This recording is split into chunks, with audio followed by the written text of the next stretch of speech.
목적이 이끄는 삶이라는 책에 보면 목적을 알면 우리 삶은 단순해진다라는 말이 있습니다. 이 말은 우리가 목적을 알지 못하고 살게 되어지면 너무 많은 일을 하려고 하거나 아니면 많은 일들 가운데 갈등하면서 복잡한 삶을 살게 된다는 것이죠. 그런데 우리 삶의 목적이 무엇인지를 분명하게 알고 이 목적에 초점이 맞추어지면 삶이 단순해집니다. 그뿐만 아니라 이 목적이 뚜렷하기 때문에 그 삶 속에는 아주 강력한 능력이 나타나게 되더라는 것이죠. 오늘 본문에서의 바울이 바로 그러한 사람이었습니다. 바울은 하나님의 계획이 무엇인지를 분명히 알았습니다. 그것은 바로 이방인을 향한 하나님 복음의 비밀이었습니다. 그리고 그는 이 비밀을 깨닫고 이 복음을 위해 하나님의 일꾼이 되기로 결정했습니다. 그 당시에 재능으로 보나 학식으로 보나 아니면 배경으로 보나 바울만한 사람이 없었죠. 그는 다른 많은 일들을 시작할 수 있는 충분한 자질을 갖추고 있는 사람이었습니다. 하지만 그는 이 모든 것들을 배설물로 여기고 오직 복음을 위해 달려갈 수 있었던 이유가 있는데 그 이유는 바로 그를 향한 하나님의 계획을 분명하게 알고 있었던 것이었습니다. 오늘 말씀을 통해서 저와 여러분을 향한 하나님의 놀라우신 계획을 깨달을 수 있게 되어지기를 바랍니다. 그리고 이 하나님의 계획에 기꺼이 내 삶을 드림으로 말미암아 복음의 일꾼이 되어지는 저와 여러분 되시기를 주님의 이름으로 축원합니다. 우리 첫 번째 같이 읽겠습니다. 복음을 위한 하나님의 일꾼. 하나님의 비밀을 성경으로 기록한 바울은 바로 자신이 이 비밀을 따라 일꾼이 되었다라고 고백하고 있습니다. 하나님의 비밀의 성경을 기록하면서 자신의 사명이 무엇인지, 인생의 목적이 무엇인지를 분명하게 깨달았던 것이죠. 우리가 성경을 읽을 때도 이런 마음으로 읽어야 한다는 것입니다. 어떻게 하면 은혜를 많이 받고 어떻게 하면 말씀으로 위로를 받을까라는 그런 생각보다는 말씀 속에서 하나님께서 나에게 말씀하시는 사명이 무엇인지를 깨닫고 인생의 목적이 무엇인지를 발견할 수 있도록 읽어야 한다는 것이죠. 우리 7절 말씀 같이 한번 읽어보겠습니다. 이 복음을 위하여 그의 능력이 역사하시는 대로 내게 주신 하나님의 은혜의 선물을 따라 내가 일꾼이 되었노라. 아멘. 여태까지 본문을 쭉 연결해서 보면요. 4절에는 비밀로 이야기했던 것이 지금 7절에 오면 이 복음을 위하여라고 하면서 복음으로 바뀌었습니다. 그리고 이 복음이 하나님의 은혜의 선물로 또한 바뀌었습니다. 이것이 무엇을 뜻하는 것일까요?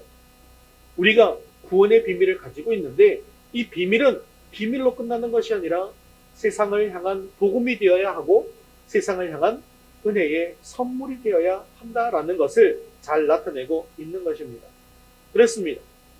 우리가 하나님을 만난 감격과 구원의 비밀은 나 혼자 영원히 간직하는 비밀이 되어서는 안 된다는 것이죠. 이 비밀은 세상 사람들에게 복된 소식이 되어야 하고 은혜의 선물이 되어야만 합니다. 바울은 이 일에 부르심을 받고 일꾼이 되었다라고 지금 고백하고 있는 것이죠. 바울은 이렇게 분명한 사명의식을 가지고 살았던 사람입니다. 바울은 자기가 어떤 일에 부르심을 받게 되었는지에 대해서 분명히 알고 있음을 이렇게 갈라디아서 2장 8절에 고백하고 있는데 같이 읽겠습니다. 베드로에게 역사하사 그를 할례자의 사도로 삼으시니가 또한 내게 역사하사 나를 이방인의 사도로 삼으셨느니라. 베드로가 할례자의 사도였다면 자기는 이방인의 사도로 부름을 받았다라는 사실을 잘 알고 있었다는 것이죠. 또한 본문에서 그는 이 직분에 대해서 내게 주신 하나님의 은혜의 선물을 따라 주어진 직분이다라고 말하고 있습니다.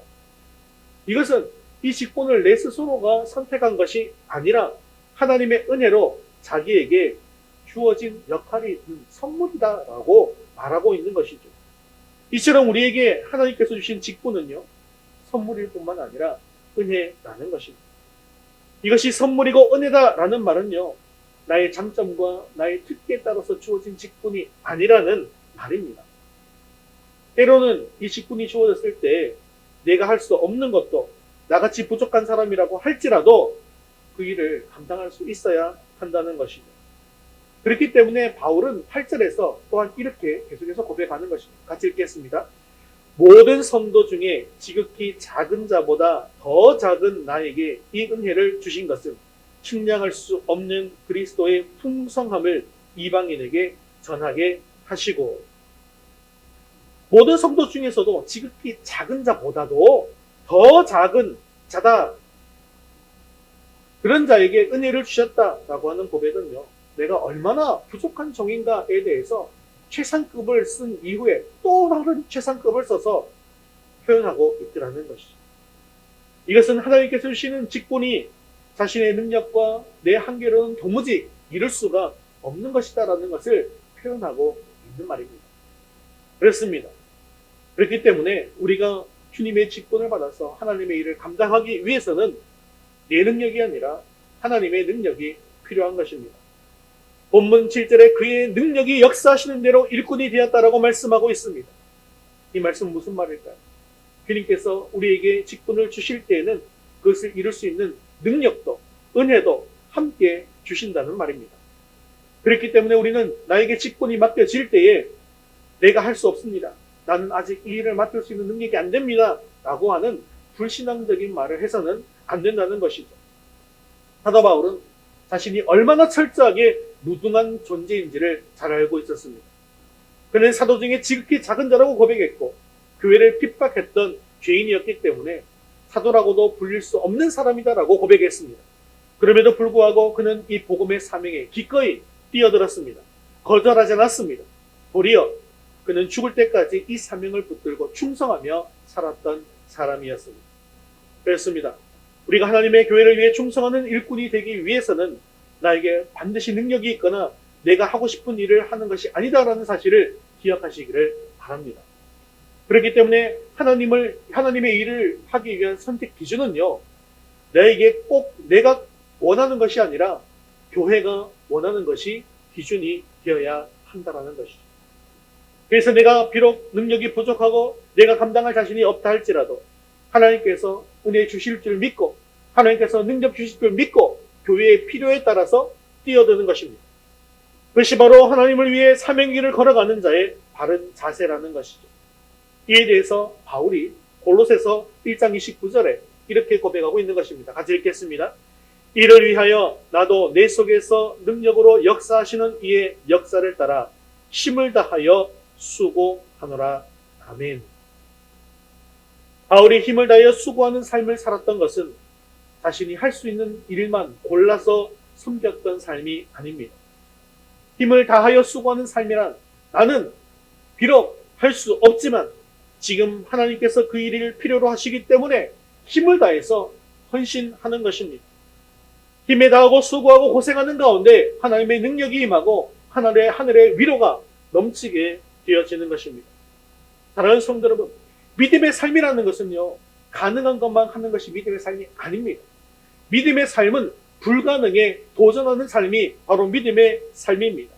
하나님의 능력은 이렇게 불가능에 도전하는 사람들에게 임하게 되어지는 것이죠. 우리가 너무나도 내가 할 수 있는 일만 하려고 하다 보니까 하나님의 역사를 경험하지 못한다는 것을 기억하셔야 합니다. 하나님의 교회에 필요한 일이라고 한다면 내 능력으로 불가능한 일이라 할지라도 뛰어들 수 있기를 바랍니다. 그때 하늘의 위로를 경험하고 하나님의 능력을 경험하고 하나님을 더 가깝게 경험할 수 있게 되어지는 것입니다. 지금 우리 위더스 교회에도 복음의 일꾼이 더 많이 필요합니다. 절실하게 필요합니다. 전에 말씀드린 것처럼 우리 교회가 이제 전도 선봉교회가 되었습니다. 노회에서 전도 선봉교회 10교회를 뽑았다고 했죠. 또 총회에서도. 그래서 많은 교회들이 지금 전도 선봉교회로 세워져 있습니다. 그런데요, 이 전도의 사명은, 이 복음의 일꾼은 내가 할 수 없는 일이라고 주저하지 마시기를 바랍니다. 내 속에서 능력으로 역사하시는 이의 역사를 따라서 힘을 다하여 수고하게 되어지는 저와 여러분 되시기를 주님의 이름으로 축원합니다. 두 번째 같이 읽겠습니다. 바울이 받은 소명의식. 바울은 하나님께서 자신을 부르고 있다라는 사실을 분명하게 깨달았고요. 왜 자신을 부르고 계시는지도 확실하게 알고 있었습니다. 이것을 우리는 소명의식이라고 하죠. 나를 부르신 하나님의 부르심이 무엇인지, 그 부르심에 합당한 삶이 어떤 삶인지 이것이 분명해야 하나님께 헌신하는 삶이 될 수 있는 것이죠. 그렇다면 바울의 소명은 어디에 있었을까요? 이 바울의 소명의식에 대해서 우리가 세 가지로 살펴보도록 하겠습니다. 첫 번째 한번 볼까요? 읽겠습니다. 그리스도의 풍성함을 전하는 소명. 8절 말씀 다시 읽겠습니다. 모든 성도 중에 지극히 작은 자보다 더 작은 나에게 이 은혜를 주신 것은 측량할 수 없는 그리스도의 풍성함을 이방인에게 전하게 하시고, 바울은 자기의 사명이 어떤 목적을 가지고 있었는지 분명하게 알고 있었습니다.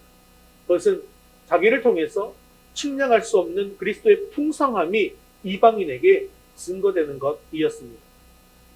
여기서 그리스도의 풍성함이라고 하는 것은 모든 사람을 구원하기에 충분한 그리스도의 복음을 뜻하는 것이죠. 그리고 그것을 측량할 수 없다라고 하는 것은 구원의 복음이 그만큼 신비롭고 놀라운 것이라는 것입니다. 여러분 한번 생각해 보십시오. 이 구원의 복음이라고 하는 것이 어떤 것입니까? 그리스도를 믿기만 하면 구원을 주는 것이 바로 복음입니다. 또 믿는 모든 사람을 하나로 만드는 것이 바로 복음이죠. 그리고 아무리 많은 사람이라고 할지라도 믿는 모든 사람들을 구원할 수 있는 것이 바로 복음입니다. 이러한 복음의 신비를 과연 우리가 측량할 수가 있겠습니까? 우리는 바로 이러한 측량할 수 없이 풍성한 그리스도의 복음을 이 세상에 전해야 한다는 것이죠. 왜냐하면 사람을 구하는 것보다 더 중요한 것은 없기 때문이며, 죄인에게 구원을 주는 복음보다 더 소중한 것은 없기 때문입니다. 구원의 복음만큼 사람을 풍성하게 해줄 수 있는 것은 없기 때문이라는 것입니다. 베드로와 요한이 성전 미문 앞에서 나면서부터 안진뱅이 된 거지를 만나게 되었습니다. 그때 그들이 어떻게 했습니까? 보통 거지들이 원하는 것은 동전 한 입입니다. 그것을 주면 너무나도 고맙고 감사해 하는 것이죠. 그들은 안진뱅이가 무엇을 얻기를 바라면서 자신을 바라볼 때 자신 있게 외쳤습니다. 내게 있는 것으로 내게 주노니. 여러분 얼마나 기대감을 가지고 이 안진뱅이가 베드로 사도를 바라보았겠습니까? 그런데요, 아쉽게도 이 베드로와 요한 사도는 두 버릇조차 없는 이들이었습니다. 오는커녕 전대조차도 가지고 있지 않았습니다. 사도들에게는 이 사람을 실질적으로 도와줄 수 있는 물질은 전혀 가지고 있지 않았습니다. 하지만 이 사도들은 아무런 거리낌 없이 이 사람을 향해 외쳤습니다. 나에게 돈은 없지만 곧 나사렛 예수 그리스도의 이름으로 일어나 걸으라 하고 외쳤습니다. 그때 어떻게 되었을까요? 성경을 보면 이 사람이 걷기도 하고 뛰기도 하고 하나님을 찬미했다라고 했습니다. 여러분, 이 사람이 태어나서 언제 걸어보았겠습니까? 언제 뛰어보았겠습니까? 언제 하나님의 백성으로 태어났지만 언제 하나님을 기쁘게 이렇게 찬미해 보았겠습니까? 그는 원망과 불평으로 한평생을 살아왔던 인생이었습니다. 그런데 그가 걷습니다. 뜁니다. 하나님을 찬미합니다. 여러분, 세상에 그 무엇이 이 사람에게 풍성함을 가지고 받아 줄 수 있어요? 돈이 많다고 해서, 그가 안락한 삶을 산다고 해서 풍요로움을 느낄 수 있었을까요? 예수 그리스도의 복음이야말로 그에게 풍성함을 줄 수 있었다라는 것입니다. 사랑하는 성도 여러분, 교회가 세상을 향해서 제일 줄 수 있는 제일 우선되고 핵심되는 것은 바로 이 그리스도의 풍성함이라는 것을 기억하시기를 바랍니다. 여러분들이 그리스도를 전해줄 때 그가 어떤 인생이 되었든지 간에 그리스도께서는 그의 인생을 풍요롭게 해 주십니다. 우리는 우리의 전도 대상자가 어떤 문제를 가지고 있는지 알지 못합니다. 어떤 해결책이 필요한지도 알지 못합니다. 하지만 우리 예수님께서는 능히 아십니다. 그리고 우리는 그 예수 그리스도의 풍성함과 복음을 가지고 있습니다. 사도들과 같이 내가 가지고 있는 이 복음의 풍성함을 그들에게 전해주게 되어질 때에 예수님께서는 그 문제에 해답을 주실 줄로 믿습니다. 그러므로 그리스도의 풍성을 우선적으로 전하는 저와 여러분 되시기를 주님의 이름으로 축원합니다. 이 두 번째 소명의식도 같이 읽겠습니다. 감추어졌던 비밀의 경륜을 드러내는 소명. 9절 말씀 같이 읽겠습니다. 영원부터 만물을 창조하신 하나님 속에 감추어졌던 비밀의 경륜이 어떤 것을 드러내게 하려 하심이라. 아멘. 우리말 성경에는 생략이 되었지만 원문에는 그 대상이 기록되어져 있습니다. 그것은 이 경륜이요 모든 사람에게 드러내게 하려 하심이다라고 되어져 있더라는 것이죠. 그러니까 8절에는 이방인에게 라고 했던 것이 9절에는 모든 사람들에게 라고 나타나게 된 거고요. 그리고 10절에 가면요 그것이 하늘에 있는 통치자들과 권세들에게 복음이 전해진다라고 확장되어지는 것을 볼 수가 있습니다. 이것은 복음이 점점 더 내 주변에서부터 세력을 얻어야 되고 그리고 확장되어 나가야 된다는 사실을 보여주고 있더라는 것이죠. 그렇기 때문에 복음은 내 가까운 곳에 정체되어 있으면 안 된다는 것입니다. 복음은 계속해서 증거되어야 하고 그 대상이 넓어져야 한다는 것입니다. 우리가 세상에 복음을 증거하는 일에 만족함은 없더라는 것이죠. 그렇기 때문에 이 정도면 되었다, 이 정도로 끝내자 해서는 안 된다는 것입니다. 그래서 주님께서 말씀하시기를 오직 우리는 하나님만을 신뢰하고 성령의 능력을 받아서 예루살렘과 온 유대와 사마리아와 땅 끝까지 이르러 내 증인이 되라라고 명령하신 것입니다. 복음은 내 주변에서부터 시작해서 땅 끝까지 모든 만민들에게 증거되어야 하는 것이죠. 그렇다면 모든 사람들에게 우리가 무엇을 드러내야 하는 것입니까? 영원부터 만물을 창조하신 하나님 속에 감추어졌던 비밀의 경륜이 어떠한가를 드러내는 것입니다. 이 하나님의 비밀은 우리가 계속해서 살펴본 것처럼 구원의 비밀이죠. 즉 에베소서 3장 6절에 나오는 이방인들도 복음으로 말미암아 함께 상속자가 되고 함께 지체가 되고 함께 약속에 참여하는 자가 된다는 것입니다. 여기서 드러난다라고 하는 말에는요 조명한다, 밝게 비추어준다 라는 뜻이 있습니다. 다시 말하면 단지 가르쳐준다라는 의미가 아니라 그를 가르쳐서 밝게 드러나도록 계몽한다라는 의미를 가지고 있습니다. 그러니까 자기의 사명이 불신자들에게 복음을 가르쳐서 영적으로 깨우치는 사역을 하게 된다는 것을 뜻하는 것이죠. 우리가 분명히 알아야 할 것이 있습니다. 불신자들은 어둠의 영들에게 사로잡혀 있고 사단에게 사로잡혀 있다라는 것입니다. 사도 바울이 밝은 빛을 보고 눈이 멀었다가 세례를 받을 때 그 눈에서 비늘이 같은 것이 벗겨져서 다시 보게 된 것처럼 세상 사람들에게도 이렇게 밝게 되어지는 체험이 필요하더라는 것이죠. 그들의 눈이 밝아져서 어둠에서 빛으로 나와야 하고 사망에서 생명으로 옮겨져야 하고 사단의 권세에서 하나님께로 나와야 한다는 것입니다. 이런 일은 어떻게 가능하게 되어지는 것입니까? 예수님께서 말씀하시기를 요한복음 5장 24절에 이렇게 말씀하고 있습니다. 같이 읽겠습니다. 내 말을 듣고 또 나 보내신 이를 믿는 자는 영생을 얻었고 심판에 이르지 아니하나니 사망에서 생명으로 옮겼느니라. 아멘. 구원의 비밀이 담긴 이 주님의 말씀을 듣고 하나님을 믿는 자가 될 때 이러한 변화가 일어나게 되어지는 것이죠. 그들은 복음을 들어야 합니다. 그뿐만 아니라 듣고 믿어야 합니다. 복음을 듣고 믿게 되어질 때에 그들의 눈이 밝아져서 생명을 얻는 길로 나아가게 된다는 말이죠. 이것은 바울의 사명입니다. 하지만 그뿐만 아니라 우리 교회에도 중요한 사명입니다. 그래서 우리가 하나님의 비밀을 맡은 자가 되었다는 말입니다.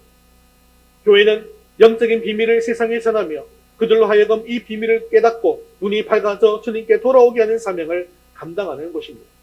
또한 이것이 바로 저와 여러분의 사명입니다. 사랑하는 성도 여러분, 여러분들은 하나님의 비밀을 맡은 자들입니다. 바울은 맡은 자들에게 구할 것은 충성이니라 라고 말씀했는데요.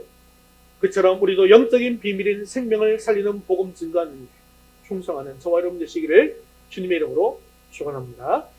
우리 바울이 맡은 세 번째 소명의식도 같이 계속해서 읽겠습니다. 하늘에 있는 정사와 권세들에게 하나님의 지혜를 알게 하는 소명. 10절 상반절 말씀 같이 읽겠습니다. 이는 이제 교회로 말미암아 하늘에 있는 통치자들과 권세들에게.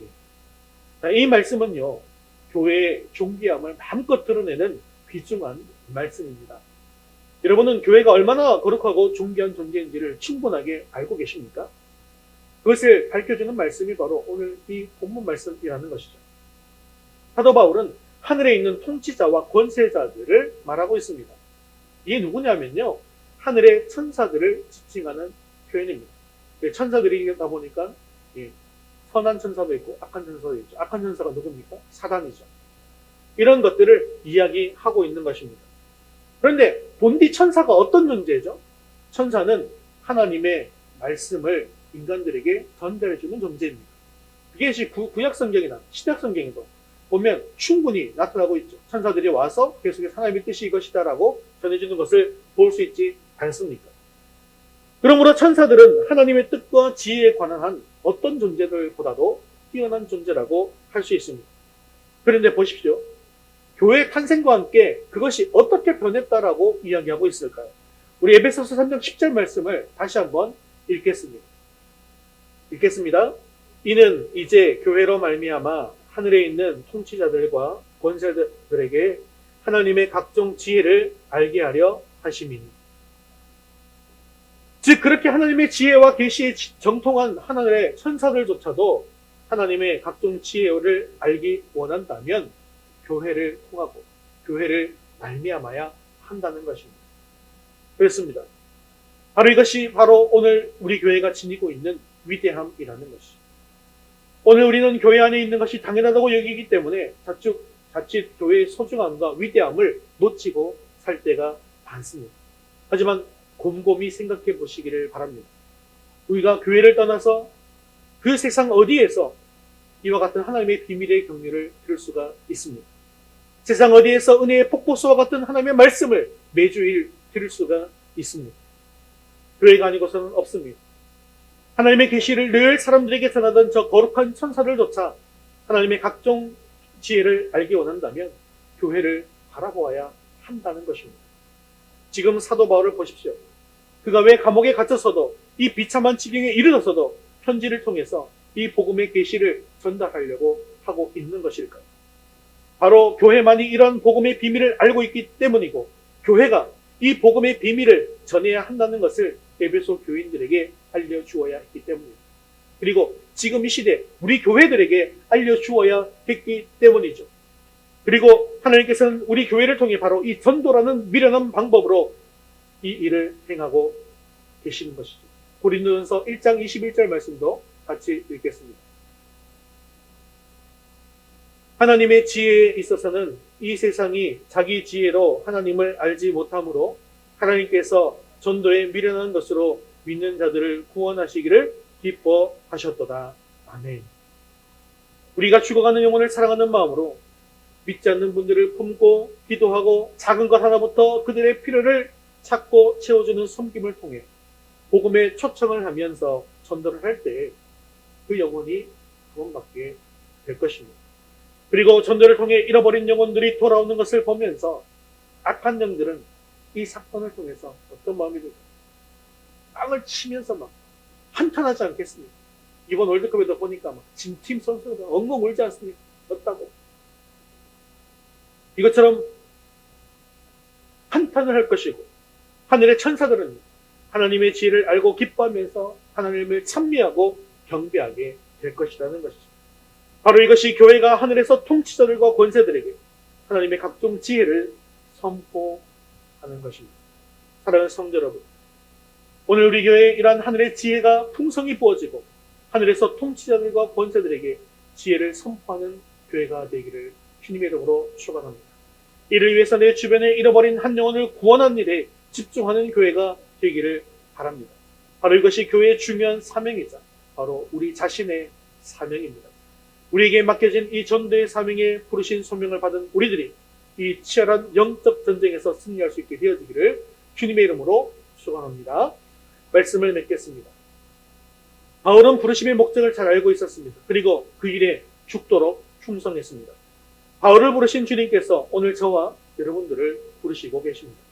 하나님께서 당신의 계획과 소원이 계셔서 우리를 부르셔서 교회 일꾼으로 세우셨습니다. 그렇다면 우리는 그 부르심에 합당한 삶을 살아야 하지 않겠습니까?